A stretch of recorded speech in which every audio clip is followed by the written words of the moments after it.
Welcome everyone to this week's Founder Chat. My name is Melanie Ewan. I am one of the co-founders and managing partners at Volition, and we create connectivity and capacity and knowledge in global startup ecosystems. And we do that through one-to-one as well as one-to-many style coaching events such as this, as well as our pitch events where we met Alessandra, as well as, what's the other thing? Educational programming. So we started doing these Founder Chats I think a little over a year ago now, and have done close to 40 of them, I believe, now, which is incredible. I get this beautiful opportunity to get to know the founders in our community better. And essentially we'll take 30 minutes to have a bit of a conversation and learn about the origins, in this case, of Algi, and where you're going and what lessons you've learned on your road through entrepreneurship, including today perhaps, and just get to know these people better, which I love doing. So thank you everyone who's here joining us. You can join us live as you're doing. You can ask questions, say hi, and then we'll also have this on our IGTV and on our YouTube channel as well to live forevermore. So please do come back and watch as well, and please do like and share on all the things, because it's great for small businesses and startups for us to kind of share all the things. So welcome. We have here today Alessandra Amato. Am I pronouncing your name correctly? Alessandra, but yes. Alessandra. I've been living in Spain for a couple of years, and so I'm putting a little bit of a twist on that. Alessandra Amato, who's the co-founder of Algi. So I'm going to pass it over to you. We met in just recently, and you were the top pitch at our Women's Pitch event in March, which was fantastic. And we love what you're doing and would love to learn more. So I'm going to hand it over to you. And if you just want to kind of give us an introduction to you, and then we'll jump into learning more about Algi and the origin story around that. Yeah, absolutely. So as you said, I'm the co-founder of Algi, and at Algi we create delicious and purpose-driven food products centered around spirulina algae.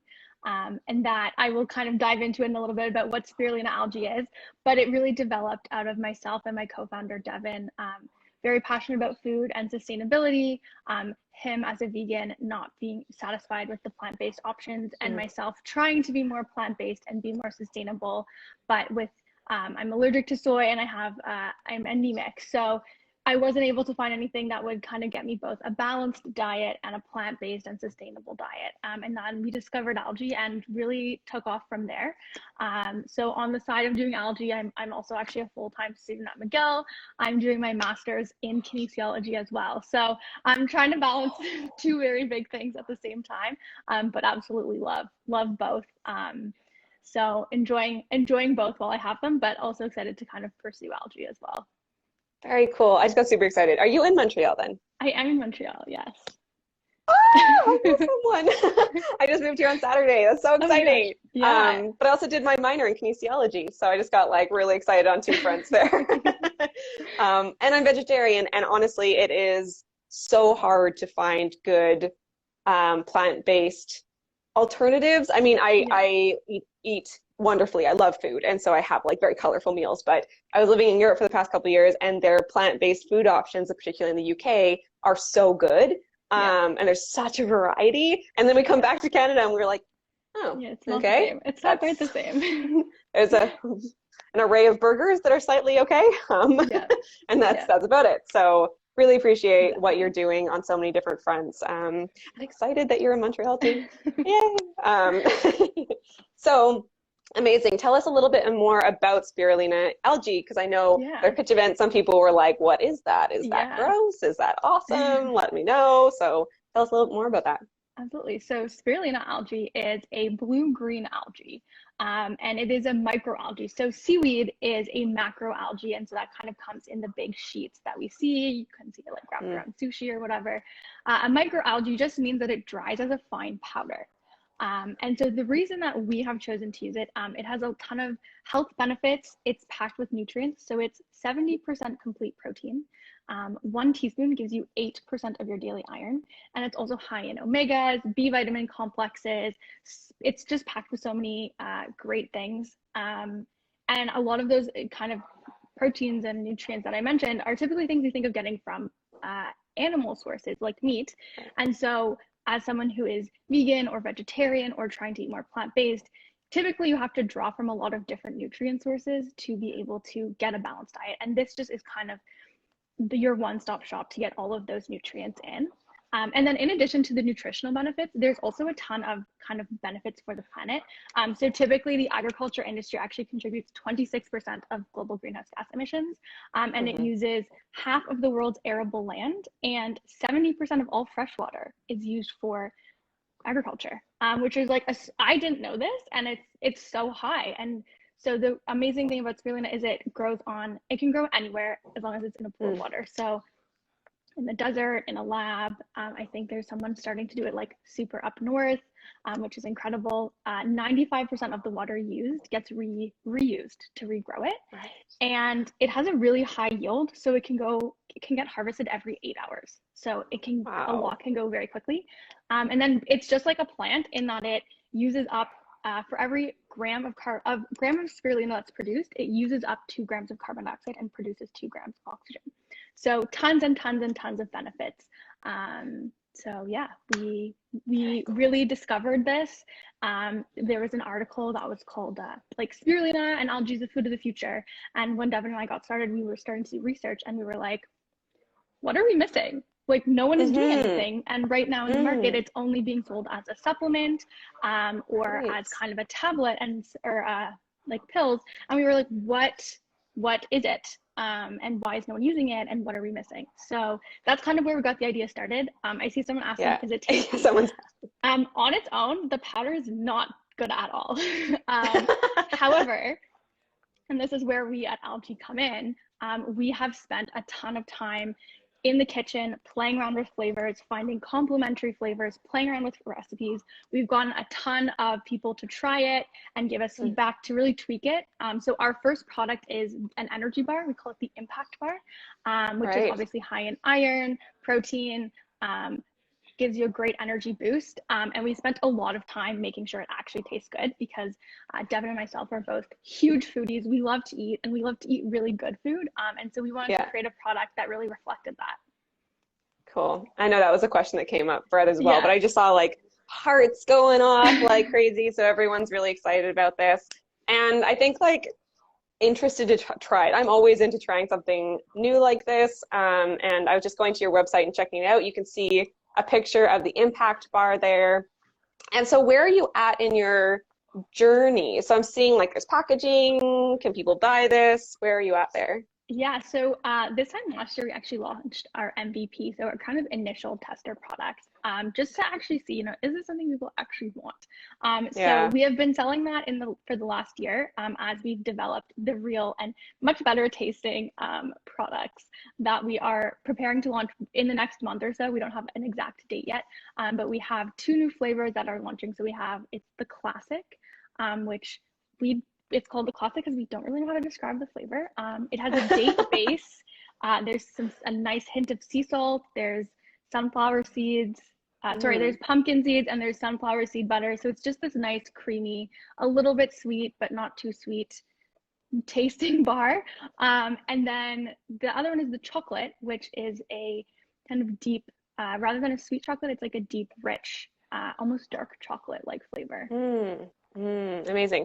And if I recall, you were kind of looking at kind of targeting athletes or high performance athletes, but is this something like if I was going camping, like who is buying this? Yeah, so we're kind of starting with endurance athletes as kind of our initial segment, just because we've gotten a lot of interest from there. We're based in Canmore, which is just an epicenter for that kind of those kind of people.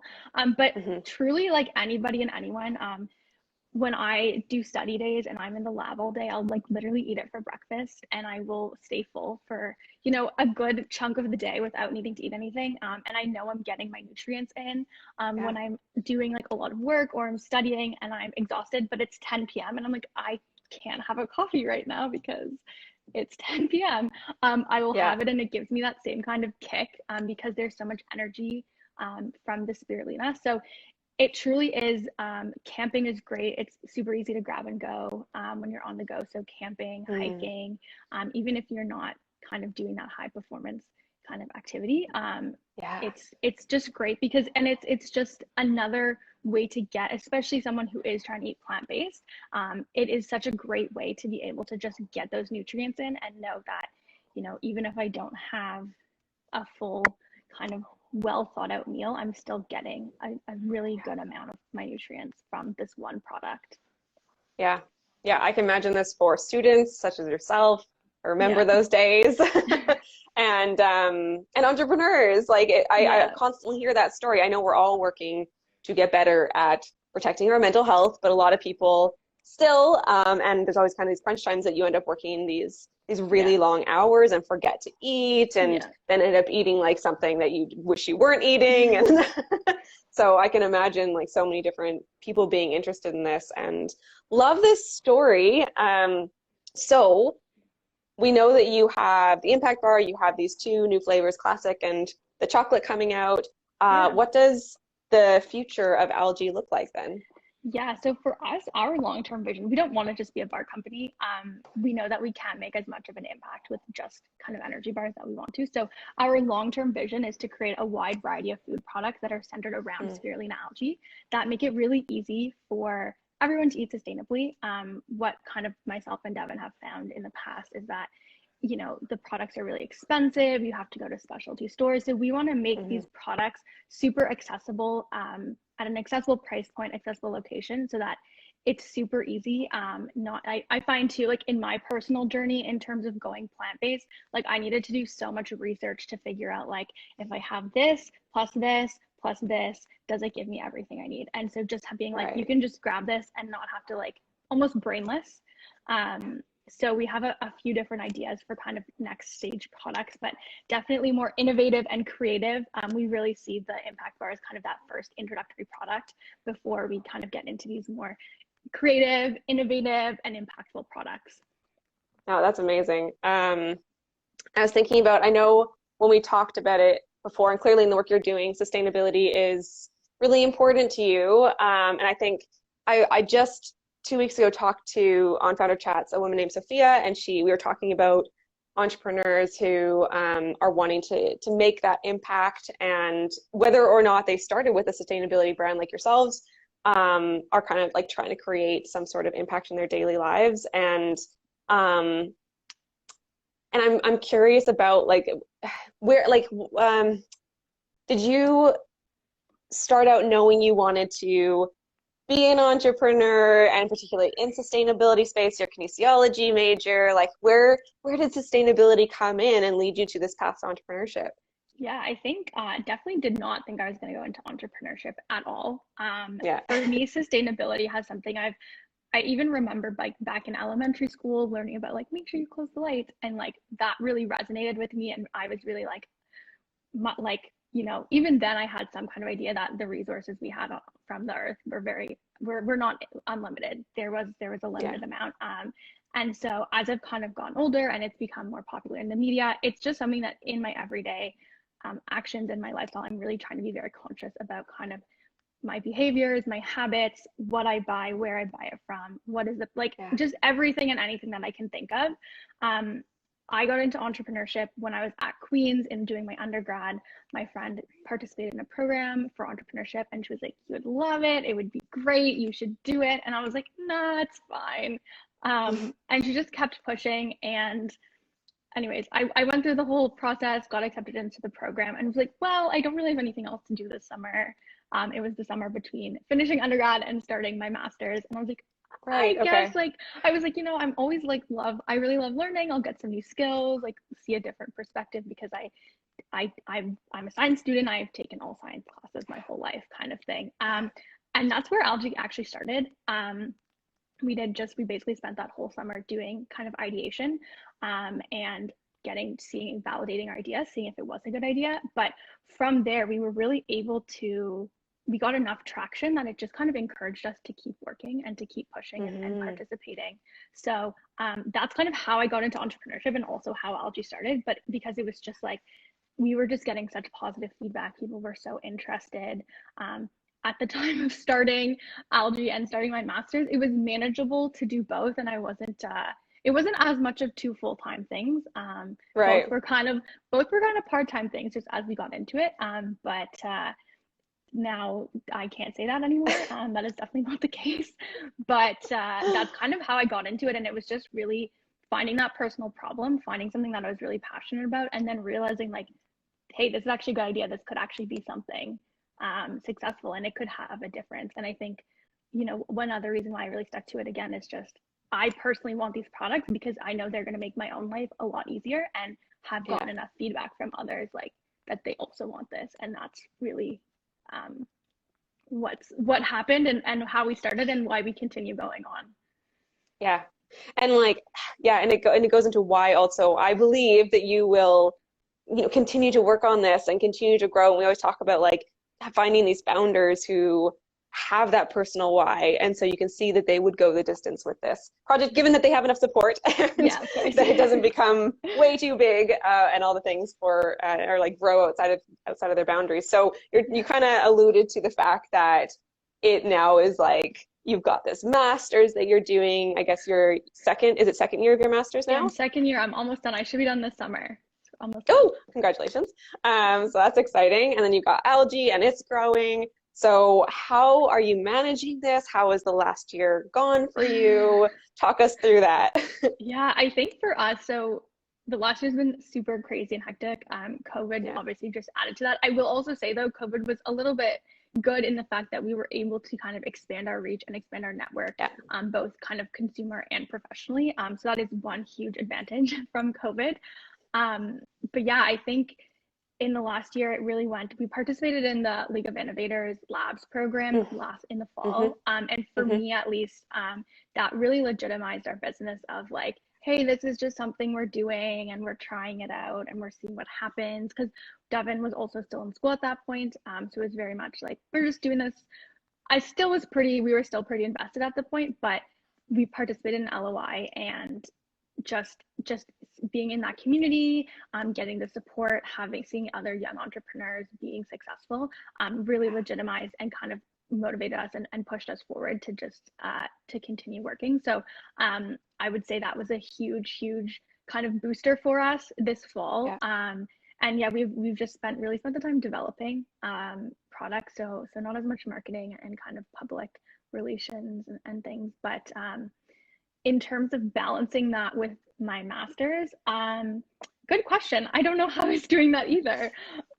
It really was just kind of setting deadlines, I think, is how I really managed, just setting deadlines and saying, okay, right now, things in the business are a little bit slower. I know I need to get this done by this point. I'm going to get, and really just the time management and setting expectations between everyone involved in all aspects, to just be, what is actually realistic and what actually can happen. Because I don't know how I did it either.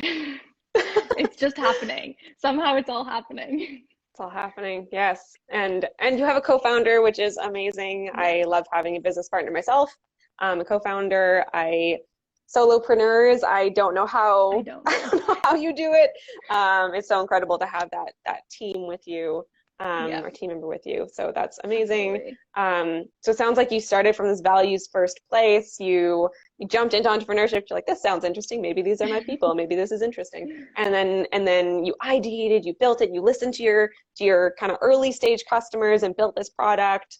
I mean, you're saying like we took it slow or whatever that kind of feel is, but it sounds like you've done things in a really kind of logical and, I don't know, like down to earth way. Like you've kind of like figured it out and talked to people, which is fantastic because not enough people talk to their customers from the very beginning. So I think that's brilliant. So then as kind of this earlier stage entrepreneur, what would be some lessons learned that you might have or tips for others who maybe are just starting their journey? Yeah, I think you touched on it, and it's just talk to your customers. Because I think for us, like, because this is like, we are the first company in Canada doing this and one of the first companies in the world doing this. Right. And so because this is such a novel space and a novel product that we're trying to create, we needed to know if, are we too early for this? Is this the right time in the market? And ultimately we've kind of determined that, we are going to be, this is a trend that's going to happen regardless, but we are going to be the leaders in this trend. And we're trying to kind of get ahead to be So, you know, when it's coming full force, we're there and we're ready for it.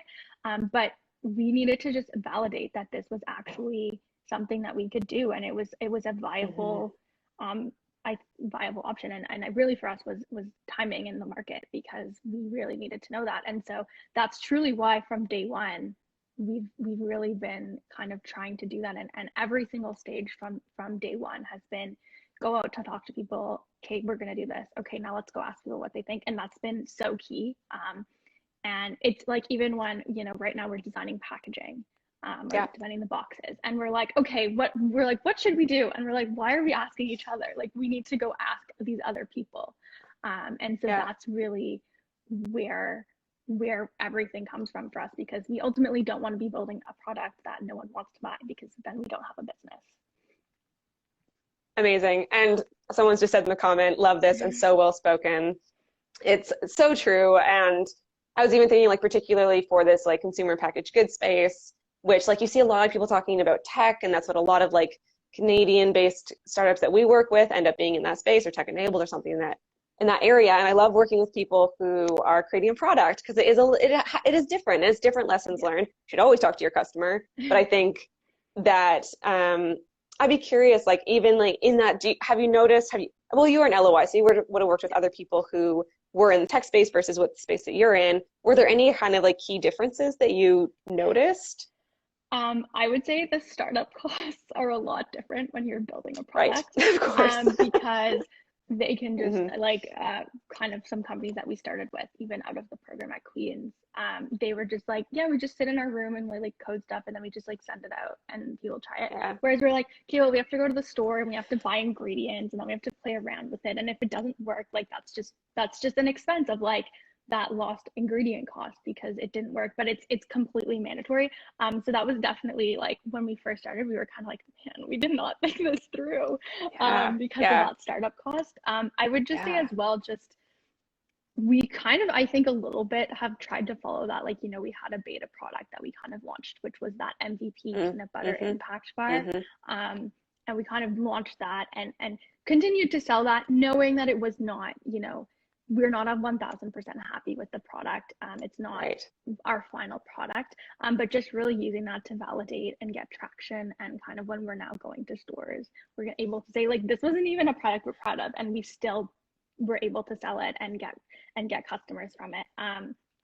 So I think in that sense of actually having that beta kind of users, that was a similarity. But yeah, we're definitely trying to go out a little bit more. I feel like there's a little bit more person-to-person interaction because it is a product. We go to a lot of events, COVID permitting, obviously, go to a lot of events to actually like give out the samples and get feedback. Whereas I feel like, not that I'm super familiar, but if you were kind of more tech, you could just kind of like be like, try this and like, let's have a call, which is something I enjoy more, actually being able to, like, especially with COVID and being like in my apartment all the time, being able to go to events when we are able to, and actually be able to be like, oh my God, human interaction. So great. That thing, and you're nourishing people, which we need. So that's really interesting, actually. Thank you for sharing that with us, that difference.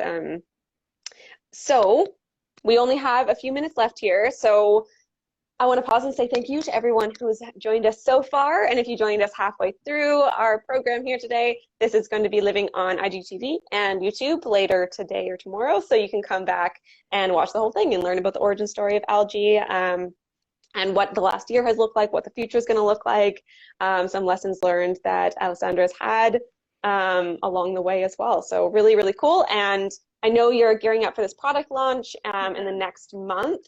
So do tell us, how can we, your community and your audience, support you?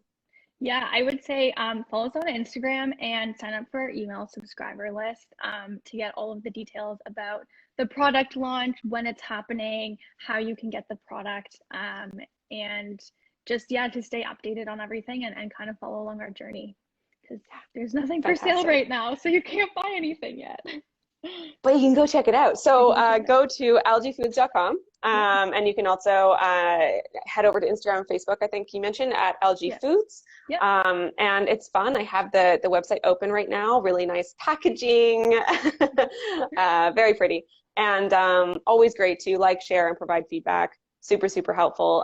Thank you everyone for doing that in advance, because I know you're all going to rush over and check that out and provide your kudos and shares and all the things. So is there anything that we haven't touched on today that you had wanted to talk about? One of my soapboxes that I love to kind of stand on is just coming from someone who was in STEM, was very science focused, was going to go be a doctor, go do research or something, and now is in entrepreneurship. Is if you have an idea, you have something you want to pursue, is to just get started. Because that's ultimately what I did. And there's always a million reasons why now is not the right time. But you should just try it, even if it's, you commit just a few hours on the weekend or whatever. Just do it because I think it's so great. And I've loved my journey. There's definitely been some headaches and some rough days, but it's so worth it. And so, yeah, if you have something, I just love kind of talking to new and young entrepreneurs and just telling them to go for it. Absolutely. And so where can people connect with you personally? Yeah, I would say LinkedIn. My LinkedIn is Alessandra Amato. That is probably the best place to reach me, or my email, which is alessandra@algifoods.com. Not a huge Instagram person, so probably not the best way to reach out to me, but you can try there as well, and we'll see when I check it next. But definitely LinkedIn or email is probably the easiest. Okay, fantastic. And I love that story. It's something I'm really interested in. I work with a lot of women in tech and women in STEM.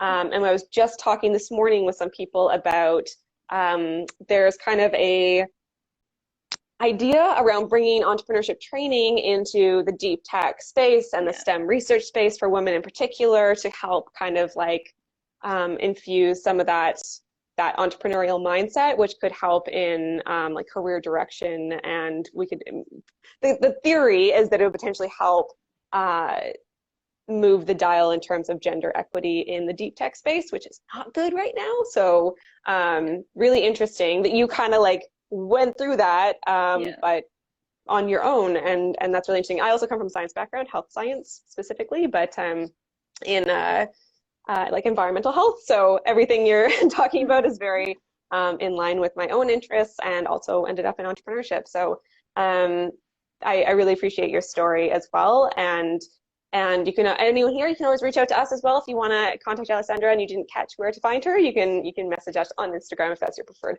platform, and we will connect you. Fantastic. Alrighty. So as a last question that I have here today, what is one thing that brings you joy? One thing that's been bringing me joy recently is just like the weather, just because it's finally getting sunny. Not today, because it's very gloomy in Montreal today.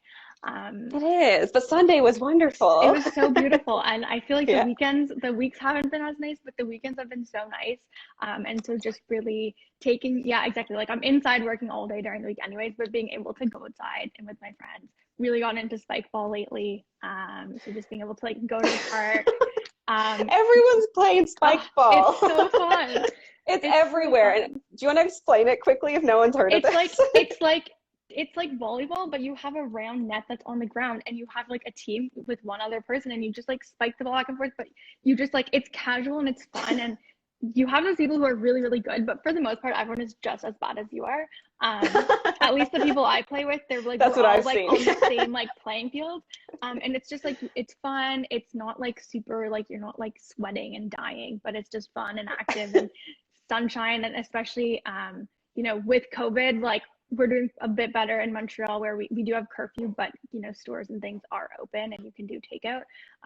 But it's obviously not the same as pre-COVID. So being able to like go outside and actually see friends again and everything, because you're outside is just so great. And it's really bringing me a lot of joy on the weekends, especially. Amazing. Thank you so much. All right. Well, it's been great talking to you. It's been great learning about a little bit more about the story behind Algi, because in those 3-minute pitches, I don't get to hear the whole origin story and all the things. So appreciate that so much, and you taking this time to share that story and your lessons learned. Thank you to everyone who has joined us. For those who asked questions, is it tasty? Apparently not on its own, but the way Algi is doing it, yes. And there will be more of that coming soon. And I'm excited for all of the products that you're talking about that you're going to develop, because I'm always looking for new vegetarian options here in Canada in particular. So really appreciate that.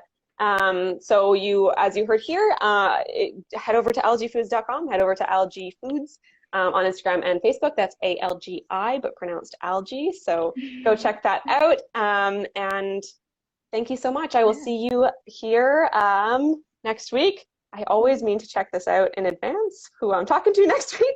Oh, I don't have one next week. That's what it is. So if you want to talk to me next week, then let me know. And the rest of May is already booked, but we do have next week available. So thank you everyone so much for coming. If you didn't catch it all, head over to IGTV or our YouTube page, which is Volition Advisors. So thanks again, Alessandra, and I will talk to you soon.